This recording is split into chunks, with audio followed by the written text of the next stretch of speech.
Assalamu alaikum wa rahmatullahi wa barakatuh.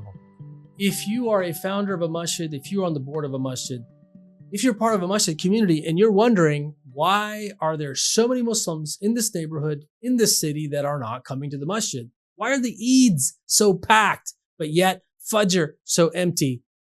In this next episode, Dr. Jihad Turk, we uncover his story, his journey, and how he solved this exact problem in California. Let's all welcome Dr. Jihad Turk. Assalamu alaikum wa rahmatullahi wa barakatuh. Dr. Jihad Turk, thank you for being on my show today. Wa alaikum salam wa rahmatullahi wa barakatuh. I'm very honored to be here. Oh, no. Honor is mine. Honor is mine. We hung out, I think in Colombia on some backs of some horses a couple of years ago. Is that right? Yeah, and those horses could run, I'll tell you. I think I got kicked by one that was in front of me. Yes, you got kicked on the shin, and man, mashallah, you were just like, you know what? No big deal. Let's keep going. This is part of it. So thank you for being amazing there. Well, today, wanted to really, you shared with me in every time we've hung out, every time, I've learned from you, sat with you, I've heard a different, project or social good problem that you've worked on.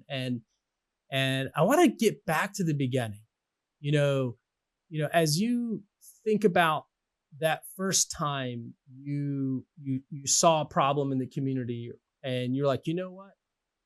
I want to work on that. I want to help the community. Like, where was that moment? Like, what inspired you and how did you get going at the start? Well, I mean, I grew up in Phoenix, Arizona. My mom is, Caucasian American. She's not Muslim. She comes from a Methodist background from Middle America. She was born in Oklahoma, but I was born in Phoenix, Arizona. My dad is Palestinian. He was born in Jerusalem, 1938. Okay. And immigrated to the States as a 17-year-old by himself in the 50s, 1956. And, having been raised in Phoenix, there wasn't, in the 70s, I was born in 71, there wasn't a lot of infrastructure, let's put it that way at the time. My dad and some other uncles got together, they bought a house, and we used to go there, and that was our mosque. Oh, and wow. They taught us the Arabic alphabet every Sunday over and over and over for 15 years. So they didn't have like a lot of substance to pass on. They didn't, they hadn't studied Islam formally. They were all doctors or engineers or business people, etc. And so, I grew up with a Muslim identity, but not really much substance there. And it wasn't really until I began my spiritual journey at the age of 17, my junior, 16, 17, my senior year of high school. My parents were divorcing. I was like, okay, well, what's life all about? What's the source of inner peace? So I began my inner journey. You asked me, like, what did I do to, why was I trying to serve the community? I was trying to find myself. I was trying to figure out who I was. And that led me, when I first started college, I asked my dad, what should I study in college? He said, son, it doesn't matter what you study in college. You're Palestinian, you're going to go into business. So he wasn't much help. But I started out engineering because I was good in math and science. But I was like, what? I want to learn more about this Islam thing. I had gone to Medina, met some incredible scholars, was inspired. And I said, maybe there's some there. I was fortunate. I didn't get tempted to go down the path of, that was away from Islam in high school, at least not too far away. And so I was like, well, I met some really good Muslim people at this Muslim youth camp I used to go to every summer with the Qurayshis in California, and then Mina in high school. So I was like, there were some neat people there. There were some people who had heart, who cared, who were decent. And I was like, maybe let me look into that thing. Let me try and find out more. I mean, I wasn't super inspired by Sunday school, I'm going to be honest. But not the repeated Aleph Batas. But there were like incredible individuals who just piqued my interest. enough to want to pursue it. So I tried taking classes about Islam in college because I figured, okay, here I can get a systematic exposure to the Islamic tradition, but there wasn't really much substance my freshman year where I went. My freshman year was Arizona State University, which was the number one party school at the time, but not the number one, Engineering academic school. institution. Yes. It was good in engineering, actually. There were a lot of Gulf Arabs there who were studying engineering, but Okay. it didn't have a lot of religious studies. Now it's much better from what I hear, but at that time there wasn't much there, and it was a little bit frustrating. But I had met two people during my freshman year that kind of changed my trajectory of my own spiritual journey. And I'm sorry I'm taking so long on this, but it's kind of, it's kind of the impetus for anything that follows. Is the first guy I met was someone who had studied traditionally abroad, was in Arizona, clerking for the Supreme Court of the United States. Oh, wow. He had, gone to Yale, gone to Penn Law School, and was about to go to Princeton for a PhD. So he was a Muslim academic, but also had traditional training. So I was like, oh, I want to learn from this person. Maybe he can, give me a foundation. I was reading just random books about Islam.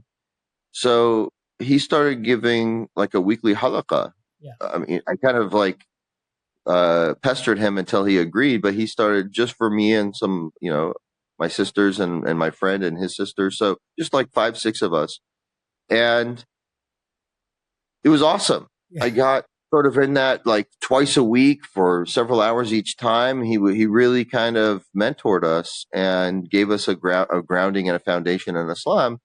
And at the same time, I didn't know any Arabic, even though my dad spoke Palestinian dialect. I mean, he didn't pass it on to me effectively. They call it mother tongue for a reason. I only grew up speaking English, but I had this kind of yearning to learn the Quran and be able to access the sources in Islamic law, because I was intrigued by what I was learning by this, from this scholar who really had access to these sources. And then I'd go to the mosque across the street from Arizona State University, and, Salafism and Wahhabism was kind of predominant in the day. And, they would always just kind of say some outrageous things, generalizations.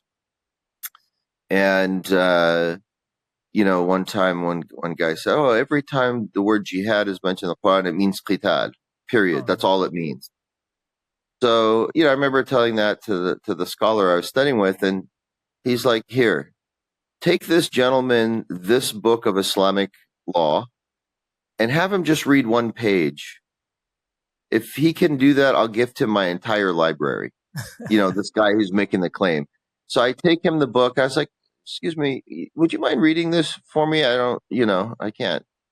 So he looked at it and like, kind of scratching his head, and he couldn't even, like, he had no. And it was Arabic. The page was in Arabic.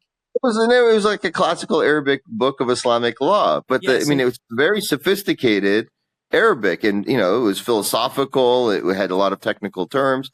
The guy, and the guy couldn't make heads or tails of it. So I thought, okay, I want to learn Arabic so I can access the sources, and instead of just listening to slogans here or there, I wanted to be able to access the sources and access those texts for myself, and then understand the essence of Islam, so that I could it could inform my understanding of the world and my place in it. Yeah, but sorry to interrupt you, but I'm imagining this scene. You're on this journey, you meet this amazing teacher, mentor, guide, and you're meeting with him every week or two with some other friends and your sister, and then you go to this other place, and this guy says this word jihad means qital, and you're like, wait a minute, that's my name. He's saying my name means this, and you go back to your teacher, and your teacher gives you a book and says, have him translate or describe one page of classical Arabic, true Arabic, and the guy can't do it, which was brilliant at the time. Which if somebody who's defining words can't even read a page of the language, then how he's defining the words is irrelevant and inadequate. And then now you're on this journey again. You said there were two mentors at that time. Well, yeah, two individuals that really kind of changed the trajectory. But just to tie a bow on that last, sort of episode, he was fluent in Arabic. Oh, but so it wasn't that his Arabic was poor. It's that this text was so sophisticated. It was an expression of Arabic and a technical, language that he couldn't make heads or tails of it because he wasn't trained. He wasn't educated in Islamic sciences. Yeah. So, he was completely fluent in Arabic. He could read it. He could read the words. He couldn't make sense of it because it was so complicated. But so to me, that sort of like clarified, okay, there's Arabic and then there's Arabic. There's, for sure. There's maybe general knowledge, but then there's also a specialization. So I said, okay, I want to learn the specialization. So after my freshman year, the local mosque next to the university, they hired an imam from Guyana, South America, who had just graduated from the Islamic University in Medina. And the guy was from South America, but his Arabic was fluent. Okay. And he's like, yeah, if you study at the Islamic University in Medina, you get accepted to the college, they'll teach you Arabic as, to boot, from scratch in an immersion program. So, and it's a full tuition scholarship. So I was like, all right, I'm going to apply. So I applied. I applied at the end of my freshman year. I got the acceptance letter in August of 1990. Going way back. Way back. 2 weeks after Saddam Hussein invaded Kuwait in the run up to the first Gulf War. And you're learning Arabic. Well, that's when I got the scholarship. And so, everyone said, don't go, there's going to be a war. And I said, this is my chance. Yeah. I got the scholarship. I can go now. Yes, there's going to be a war, undoubtedly, but no one's going to attack Medina. Yeah. So I don't even care if there's a war that goes on around me. It's no one's interest to attack Medina. Saddam's not going to attack Medina. Saudi's not going to attack Medina. U.S. troops and everyone, no one's going to attack Medina. Yeah. I'm going. So, so everyone was kind of opposed to me going, but they let me go, my parents. So I went, and I kind of had my walkabout. I had my spiritual journey. I was able to, like, after a couple of years, understand the Quran being recited in prayer, in Taraweeh, at the Prophet's Mosque. Hudayfi was the Qari in Medina and in Mecca. And in Mecca, it was Sudais. And so, it was just, I could understand the Quran directly. It took me a little bit longer to be able to read those texts that I was referencing. But, I was like, aha, I had an aha moment. And I said, okay. I remember walking out in the middle of the night, looking up at the brilliant sky of Medina, no clouds in the sky. There was no moon. You could see all the stars. And I just remember saying, okay, I found what I was looking for. What do I want to do with it? And I said, you know what? I want to go back and become a professor and offer the classes that I wanted to take when I was an engineering student. And, offer that to other Muslim engineering or medical students, but also to, society at large. I want to be able to, be a bridge because, I was there on a spiritual mission, but my cousins in the U.S. military were there on a different kind of mission. Yeah. And, so literally war is going on around me, but I'm finding this inner peace. And so I was like, all right, let me come back and try and bridge this gap of understanding and hopefully prevent other kinds of conflicts from happening. So, I came back and I switched to UC Berkeley, got accepted to UC Berkeley and did my bachelor's in history, my master's in Islamic law and jurisprudence from UT Austin, and came out to UCLA to do my PhD in 1999, and was doing that for, I did that for about 8 years, during which time I got hired on as the imam at the Islamic Center. I was teaching at UCLA as adjunct at Southwestern School of Law, courses on Islamic law. I was teaching at USC, courses on the Quran. as adjunct in all of those places. I got married in 95. So actually before finishing my undergrad. So I was, had a couple kids by that time. And, I'll say that because you asked me the question, like, how did I get started? What was the aha moment? So when I came back from all that, in the middle of all of that, so even when I was transferring to UC Berkeley, I was like, oh, I found this like awesome, inner peace and fulfillment from my connection to the faith. Let me replicate what I had learned from my, from the scholar that I was studying with in Arizona. And so we created, so I went to the local masjid this was so I'm backtracking a little bit now. Yeah. So you're back 1992, 93. Yeah. So I'm there and I'm studying. I did 1 year at a community college called De Anza before switching to Berkeley. Because my freshman year I did at Arizona State, they didn't count my studies in Medina. So I needed to finish my sophomore year before transferring as a junior. So I went to the mosque where Hamza Yusuf used to go. He was the imam at the time. It was a little masjid called Masjid An-Nur in Santa Clara, California. Before MCA, before like the big institute, it was a little church that was converted into a mosque. In the Silicon Valley. So I used to go there and I was like, there's no Muslims here. Where are the Muslims? I used to go to this youth camp and I know that the Muslims who went to this summer youth camp, the Quraishi camp, half of them lived in Northern California, half lived in Southern California. But, I was from Phoenix. So there was hardly anyone from Phoenix who went to that camp. We were one of the only families. But I knew hundreds and hundreds of people from California throughout those 20 some years I used to go back in the day. And so the masjid's empty and you're looking around, you yourself, what's interesting, I want to take you back. Sorry to cut you off, but when you were in Arizona, you were looking for purpose, guidance, direction. And as you kept looking for that, you meet the teacher, you end up in Medina, you end up now back in California, but you have this moment, and it sounds like that moment was in Medina when you looked up at the sky saying, I made it. I got the knowledge I wanted. I got the direction I wanted. That was a pivotal moment.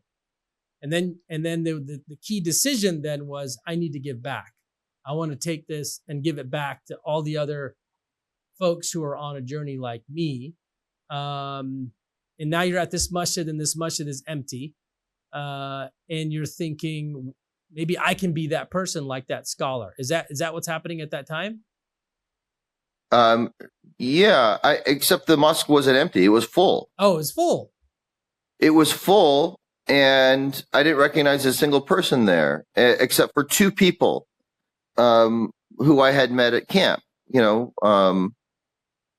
and we used to go for Jama'ah, and I kind of scratched my head and like where is? I know that there's other people here, and then I got invited to like a birthday party. Someone through someone from camp, had a birthday party. There was like 300 people there, and I knew them all.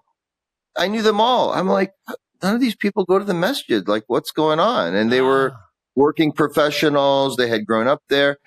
And I was reflecting, I was like, the mosque at that time was not user friendly. It was kind of a harsh environment.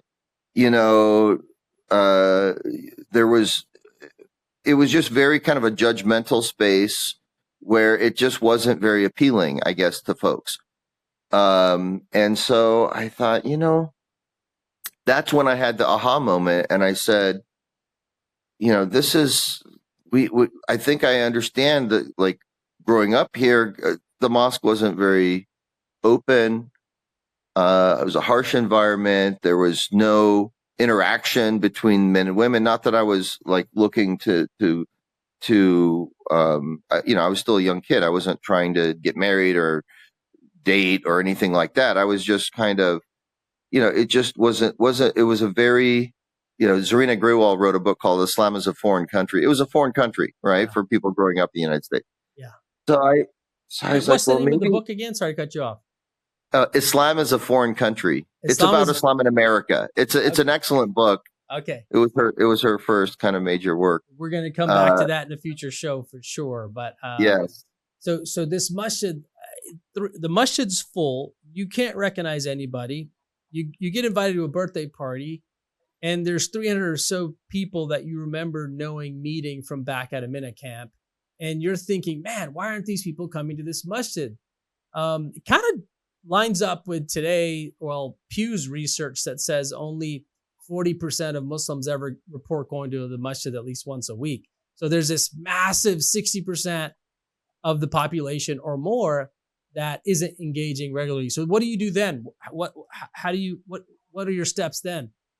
Yeah, and I knew them from the Muslim Youth Camp, MYC, which is a Muslim youth camp in California. It started in 1962 by Marhoob Quraishi and Ifat Quraishi. Yeah. And my dad happened to have been in California at that time, and that's how he met them, and he was there in 62 when it first started, et cetera. So even though he met my mom, got married, moved to Arizona where I was born and raised, he would take us every summer back to that camp. So that's how I was connected to that community. So I go there and I said, okay, I think I understand why people aren't going to the mosque, because they were culturally American. They were interacting in normal ways across difference. You know, it was some mix between Indo-Pakistani and Arab. Primarily, there wasn't, there wasn't like a African-American component to it, but it was, there was a little bit of comfort across some degree of difference of immigrant community. It was just a very relaxed, comfortable environment. I say, I think I've figured out they don't enjoy going to the masjid because it's an austere environment. So I said, well, why don't we create some kind of environment where they could learn and grow and feel comfortable, and we can have conversation, et cetera. So I gathered together like some of the people I had known for a long time, and we started conversing. And there were some Stanford students because Stanford wasn't too far away. So maybe like 15, 20 of us, we would gather, and we just started, I started facilitating a conversation about how we can organize. And I said, well, why don't we create an alternative space? We didn't call it a third space at that time. This is 92. So long story short, we said, okay, we're gonna create this like monthly potluck dinner. We'll do it at someone's home. And we'll just, come. It's almost like a tatlif. We didn't have the exact phrase, but it was like, come as you are to Islam as it is, right? That was kind of the idea. Non-judgmental space. You could bring a boyfriend or a girlfriend, because we're not trying to judge you. We're trying to like inspire you, right? And so, and then I said, I'll lead a weekly halaqah, but for those who are like really interested in learning and a knowledge journey and a spiritual journey, but for everybody else, let's just create a monthly meeting where people can come, and then we'll pray together, and we'll have a Quranic reflection, and not a lesson, or not. And the rule was, after the prayer, we'll recite a verse of Quran in Arabic once, and then in English like 3 or 4 times, and then you would just have a reflection on the Quran, and no one could quote any other scholar or any tafsir or say anything authoritative. The rule was, when you read this verse, what did you think and what did you feel? Yeah. That was it. That's all you get. Just a personal reflection. And, and it was so inspiring because, it's the Quran, and most people are afraid to approach it because, they don't want to say something wrong or whatever. But when you read the Quran, and that's the parameter, you're not trying to say something authoritative. You're just saying, wow, when I read this, this came to my mind, or this came to my heart. You can't really go wrong with that, right? That's powerful. And the great thing is there was, all of these 60, we would have 60, 70, 80, 100 people come to these potluck dinners, and they're engaging the Quran probably for the first time. They're coming with a sincerity. Their points of views are diverse, but it gives you different facets to this jewel that is the Quran.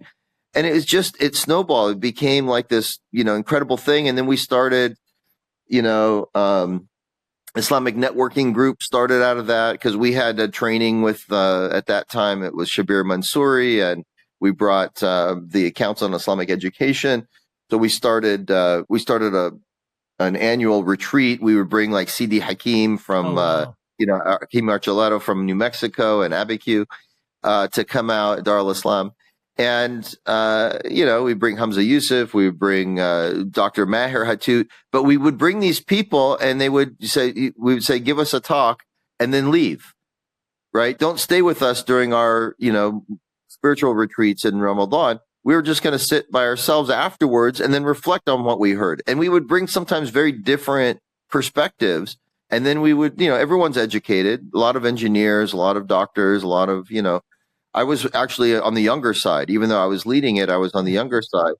But everyone was intelligent and they had a sincerity. And I said, okay, well, who are we? How do we process what we just heard, et cetera? And it was just a really neat, dynamic group. And so, you feel like it was, so to answer your question, it wasn't like, I didn't have a plan. I didn't like have whatever, but I felt like I benefited from someone who, when I was pestering them to learn about the religion, presented it to me in a way that was beautiful and meaningful and substantial and inspirational. And the mosque wasn't doing that job. So when I came back and I found this thing, it was like, wow, this is awesome. How do I share it in a way that connects with other people? The mosque is a barrier. Let's create this third space and, just present an authentic version of Islam that, achieves that objective of connecting hearts to God and to each other for the sake of God. Across all forms of difference. I mean, just what I love to hear, and it all makes sense. You were on this journey as you described, where you were paying attention. It sounds like you were really paying attention to your heart. You're really paying attention to that longing, what you were searching for, and you were paying attention to these signs. From your dad saying, hey, we're going to go have a masjid. And it was this old house or something in Arizona, to the Sunday school, to in high school, finding this teacher, and then your sister and friends going to this halakha, to being in college and wanting to understand more, to then ending up in Medina and saying, I found it. I'm there. I got the knowledge. I got the understanding. I had the tools, the language, the Arabic language to understand the Quran. And wow, there's probably so many other people out there who need this help. And you just kept following that path. You end up in California, and I'm from the East Coast. I don't know California geography, but you end up there and you realize, hey, this masjid, unlike the masjid in Medina, like it's missing a bunch of people that I know, and why aren't they coming? And how can I reconnect them? And you started that journey and this group. What did you call it, by the way? Like, it had to have had a name. So we had a name, and so we said, what are we trying to do? So we said, well, we're American Muslims, and we want to learn and grow, but we also want to express what we learn about the faith in a way that uplifts the society at large. So, we were kicking around. We had all of those words in there, and then we came up with Amila, American Muslim. Without ChatGPT, no ChatGPT back then, so you had to come up with it on your own. So Amila means like, he worked, right? It's a verb, but Amila and the acronym stood for American Muslims Intent on Learning and Activism. I love it. And so American like Muslims intent on learning and activism. That sounds amazing. Yeah. And how long did it go for? So in my mind, when we started it, my goal was to there were 17 mosques in the Bay Area. My goal was to bring people across difference, even in Oakland, and bring in the African American element, because there was a de facto segregation in our community. So I said, well, why don't we meet in people's homes and we'll move it around the Bay Area, give people a foundation in the faith and in knowledge, and then have them plug back into their local masajid and transform the cultures of those mosques so that they can. And, I left the Bay Area in 96, but Amila continued on for 20 years. And I went back for like a 20-year anniversary. And then, finally, I think 20 or 25 years later, it kind of, it fizzled out. but with exactly that, the people, like one of the co-founders is someone who's super active in the Bay Area, but we connected from the very first meeting, Athar Siddiqui. So you might not know Athar Siddiqui, No, but Athar Siddiqui is a legend in the Bay Area. he's a legend. He was he became I don't know if he founded, but he became the chair of this incredible community in San Jose. Imam Tahir was there, and he's like I think he was the board chair for CARE San Francisco, and super active guy, and very impressive.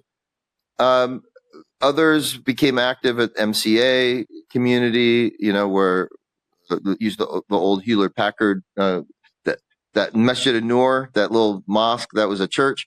They ended up buying this huge facility from Hewlett Packard. It was the largest mosque, I think, at the time. Wow. And then in Oakland and in San Francisco, there was like a Fiji mosque. I mean, it was, So they all went on to transform. They all went on to plug into their mosques and transform the cultures of those mosques. And then people plugged into the local mosque, which was the goal the whole time. Amazing. Is really to be an on-ramp to the mosque for people who were unmosqued. And I didn't have these terms back in 1992, but these were kind of, there was no third space as a term. There was no unmosqued as a term, but that's really what was going on. And for me, it wasn't like part of any bigger agenda. It was just like, I found something beautiful in this faith.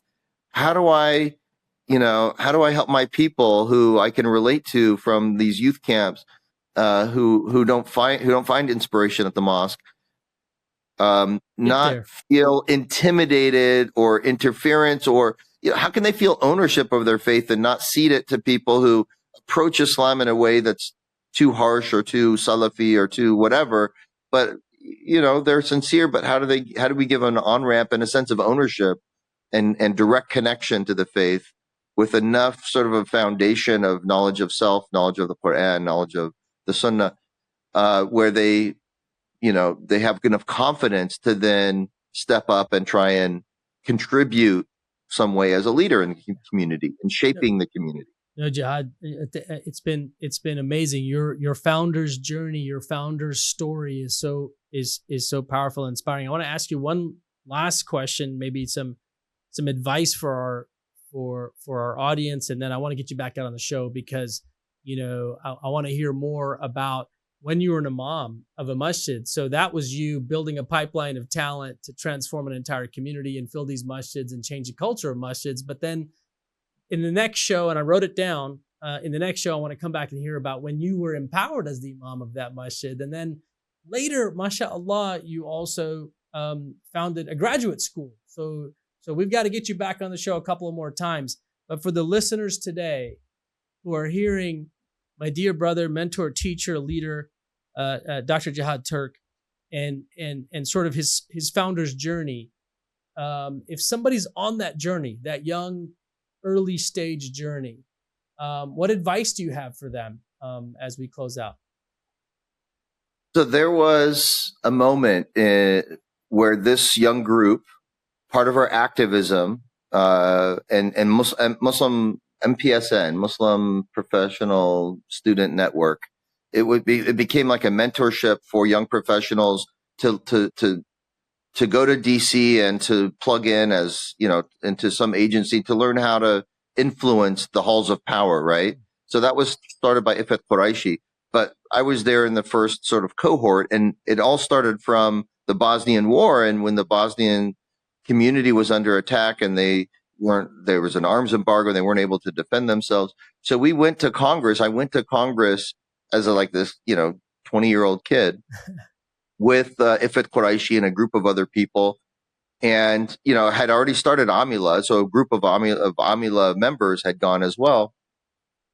And I'm with Mrs. Quraishi. She's a fount of knowledge and wisdom and super well connected across the country and just a really neat auntie.